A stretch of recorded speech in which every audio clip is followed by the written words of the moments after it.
நான் வந்து SR Thangaraja, PET, MA, நகநெய்வூர்.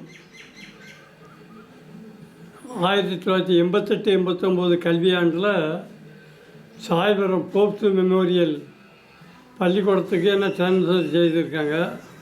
நான் மாறி அங்கே வேலை பார்க்க போகிறேன். கச்சேரியில் திருவள்ளூர்லேருந்து அங்கே வரேன். அப்படி வேலை பார்க்கும்போது இந்த பையனை பார்க்கேன். தற்செயலாக மனசி கணேசனை பார்க்கேன். அவன் ஸ்கெட்சில் பார்த்த உடனே இந்த பையன் கபடிக்கு நல்லா இருக்கும் அப்படின்னு நினச்சி அவனை கூப்பிடுறேன். அவன் நான் ஹாக்கி பிளேயர் சார், நான் கபடிக்கு வர மாட்டேன் அப்படின்னா. கபடிங்கிறது நான் வச்சாதான் கபடி.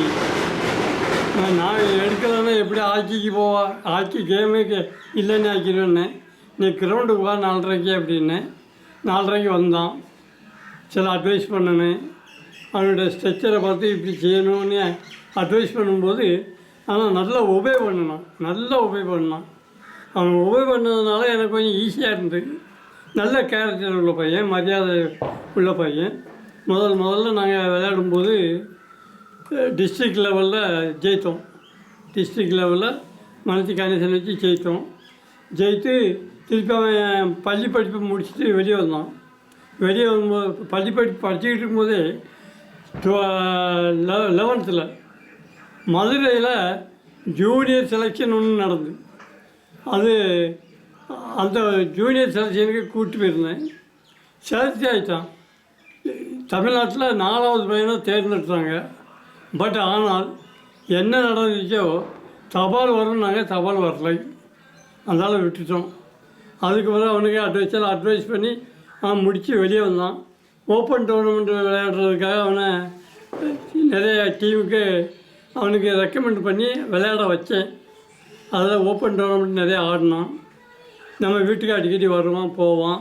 ஆனால் ப்ராக்டிஸ் பண்ணும்போது சார் நீ பாராமல் அப்பா மாதிரியே என்கிட்ட பழகுவான். நான் எதை கொடுத்தாலும் அவன் என்ன அறியாமே என்கிட்டேருந்து ரூபாயெல்லாம் எடுப்பான் போவான். அது நல்லா சாப்பிடுவான். உண்டவன் உரம் கொள்ளுவாங்கிறதுக்கு அவன் தான் சாட்சி எனக்கு. அப்பாவும் நல்லா ஒபே பண்ணார். இப்படி இருக்கும்போது தான் செலெக்ஷன் கமிட்டியில் அவனை தேர்ந்தெடுத்தாங்க. மறுத்து டெல்லிக்கு வரணுன்னாங்க. ஆனால் டெல்லிக்கு எங்களை கூப்பிடாம விட்டுட்டு போயிட்டாங்க. அது ரெக்கமெண்டு வச்சு எப்படியோ மாற்றிட்டாங்க. அப்படி இருக்கும்போது முதல்ல அவன் ஆல் இண்டியா பிளேயர் ஆகிறதுக்காக போயிருந்தான். ஆல் இண்டியா பிளேயர் டீமில் செலக்ட் ஆகிட்டான். செலக்ட் ஆன உடனே அவனை ஆல் இண்டியா பிளேயர்லேருந்து ஆசியா கேம் அப்போ ஆரம்பிக்காங்க. ஆசியா கேமுக்கு விளையாட போகிறான். போகும்போது அங்கே ஆசியா கேமில் செலக்ட் ஆகிட்டான். செலக்ட் ஆகி அந்த செலெக்ஷனில் முடிஞ்ச உடனே அவனுக்கு வந்துட்டான். சார் செலெக்ஷன் ஆகிட்டான் அப்படின்னு சொன்னான். ரொம்ப நல்லது, ரொம்ப கடவுளுக்கு சித்தம் நல்லது அப்படின்னு நான் வாழ்த்தினேன். அதுக்கப்புறம் எங்கள் வீட்டுக்கெல்லாம் வருவான், போவான், எல்லாம் செய்வான். கொஞ்ச நாள் கழித்து அவனுக்கு இந்த அர்ஜுனா விருது கொடுத்தாங்க.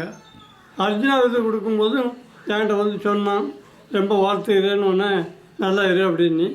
அப்புறம் செலெக்ஷன் கமிட்டிக்கு அவனை எடுத்தாங்க. கபடி செலெக்ஷன் கமிட்டியும் அந்த பையன் இப்போ இருக்கான். ஆனால் நல்லா ஒபே பண்ணுவான். நல்ல கேரக்டர் உள்ள பையன். வேறு எதுவுமே சாப்பிட மாட்டான். பால் மட்டும் தான் குடிப்பான். டீ காப்பி கூட விரும்ப மாட்டான். போகும். நல்ல மரியாதை உள்ள பையன், அப்படி தான் சொல்லணும்னா. ஒழுக்கம் உள்ள பையன், நல்ல உழைப்பாடி, உத்தமன், உழைப்புக்கேற்ற ஊதியம் அவனுக்கு கிடச்சிருக்கு. இது கடவுள் தந்த பரிசு. இந்த 1990 அந்த காலகட்டத்தில் இந்த 2 சமுதாயத்துக்கு நடுவில் ஒரு பெரிய மோதல்கள் இருந்துச்சு. ஆமாம். அந்த காலகட்டத்தில் இவங்க இப்போ வளர்ந்து வந்திருக்காங்க. அது எப்படி நீங்கள் பார்க்குறீங்க? அதில் நடந்த வச்ச கொஞ்சம் சொல்லுங்க ஐயா. எந்த ஊரில் நடந்தது? 1990 காலகட்டத்தில் 2 சமுதாயத்துக்கு நடுவில் ஒரு பெரிய மோதல்கள் நடந்துச்சு. ஆமாம். அந்த மோதல்கள் நடுவில் இவங்க ஒரு ஒரு ஒரு பின்தகுந்த வகுப்புலேருந்து வந்து நல்லா முன்னேறிருந்தாங்க. அதில் அவங்க எப்படி சாதிச்சாங்க, அந்த இதை நீங்கள் பார்த்ததை சொல்லுங்க. சரி. அது அவன் மனசு கனெக்ஷன் வந்து எல்லா சமுதாயத்துக்கூடையும் நல்லா இருப்பான். அதாவது சுபாஷ் பண்ணையார் கூட அவன் படித்தான். அதனால் சுபாஷ் பண்ணையார் அவங்ககிட்டையும் நல்லா இருப்பான், பசுபதிகிட்டையும் நல்லா இருப்பான். எல்லா சமுதாயத்துக்கிட்டையும் எல்லா மதத்துக்காரங்கிட்டையும் எல்லா சமுதாய அதாவது ஜாதி வெறிலாம் அவன்கிட்ட கிடையாது. அதனால அவன் எல்லா இடத்துலையும் பங்கு கொள்வான், சமாதானமாக இருக்க விரும்புவான். ஏன் நீங்கள் இந்த ஈட்டி எறிகிறதுல கொஞ்சம் ஈட்டி எறிகிறதுல நீங்கள் ரொம்ப ஃபேமஸ்ன்னு சொல்லியிருந்தாங்க, அதை பற்றி கொஞ்சம் சொல்லுங்கள். இது ஈட்டி எறிகிறதுல நீங்கள் ரொம்ப வல்லவர்னாங்க, அதை பற்றி சொல்லுங்கள். வேலைக்கு சொல்லுங்கள். ஈட்டி எறிதல் வந்து நான் மர்காசியில் வேலை பார்க்கும்போது ஒரு பையன் என்கிட்ட இருந்தான். அந்த பையன் பேர் வந்து அடைக்கலாற பையன். அவனுக்கு பயிற்சி கொடுத்தேன். அவன் தூத்துக்குடி மாவட்டத்திலே ஃபஸ்ட்டு வந்தான். காரணம் என்னன்னா, அந்த பையனும் நல்ல பையன், அதாவது அது பேரெலாம் மறந்துட்டேன், ரொம்ப நல்ல பையன். ஆனால் ஈட்டி எறிதலில் இதிலே ஃபஸ்ட்டில் வந்துட்டான் மாவட்டத்தில். ஈட்டி எறிதல் பெரிய ப்ராக்டிஸ் என்னன்னா, அதுக்கு நம்ம அந்த செமினாவும் வேணும். அந்த பவரை வந்து பின்னுக்கு எடுத்து முன்னே கொடுக்கணும். பின்னுக்கு எடுத்து பவரை முன்னே கொடுக்கணும். கை பேலன்ஸில் அது கொடுக்கணும். அதான் ஈட்டி எறிதல். இந்த பைசன் காலமாடன்னு படம் எடுத்திருந்தாங்கல்ல, அது நீங்கள் பார்த்தீங்களா? அதை பற்றி உங்கள் வாழ்க்கையோட அது ஒத்து போச்சா? அந்த உங்கள் மாணவன் கணேசனோட அந்த படம் ஒத்து போயிருந்துச்சு, அதை பற்றி நீங்கள் என்ன நினைக்கிங்க? நான் பார்க்கலையா? வாழ்க்கையில் வந்து எல்லாரும் முன்னேறணும். அதுக்கு என்ன தேவைன்னா, விடாவ முயற்சி தேவை. திருப்பி தோல்வியை கட்டு தோண்டு விடக்கூடாது. விடாவ முயற்சி வேணும். அந்த முயற்சியில் அதை நம்ம நழுவ விடாமல் கொண்டு போகணுன்னா, தோல்வியை கண்டு தோண்டு விடக்கூடாது. அது திருப்பி அதை செய்துக்கிட்டே இருந்தால் அந்த முயற்சி கட்டாயம் ஒரு பலன் தரும். அதுக்கு கணேசன் ஒரு பரிசு எனக்கு. கணேசன் எப்போவுமே விடாமுயற்சியாக கபடியில் ப்ராக்டிஸ் பண்ணுறது, வாடுறது எல்லாம் விடாமுயற்சியாக இருப்பான்.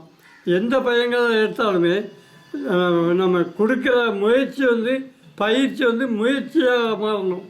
அதாவது கற்ற பின் நிற்க அதற்கு தக ஒரு குரல் உண்டு. கற்றுக்கொள்வது பெருசில்ல, கற்றுக்கொள்வதை தெளிவாக கற்றுக்கொள்ளணும். எந்த துறையாக இருந்தாலும், விளையாட்டு துறையாக இருந்தாலும், நம்ம ஒரு வாழ்க்கையில் முன்னேறதுக்கு ஒரு வணிகத்துறையாக இருந்தாலும், விவசாயம் இருந்தாலும், அதை திரும்ப என்ன செய்யணும், அதை தெளிவுபடுத்தி நல்லா கற்றுக்கொள்ளணும். அப்படி கற்றுக்கொண்டு அதன்படி நடக்கிறதுக்கு முயற்சி பண்ணணும். நம்ம அதன்படி நடக்க முயற்சித்தால் நமக்கு வெற்றி கிடைக்கும். அது ரொம்ப முக்கியம். என்னென்னா, கற்றதை அப்படியே நம்ம முயற்சி எடுத்து அடுத்தவங்களுக்கு பாடமாக கற்றுக் கொடுக்கணும். அந்த கற்றுக் கொடுத்தால் அது அவங்களுக்கு பின்பலன் வந்து பயன் கொடுக்கும். சரி.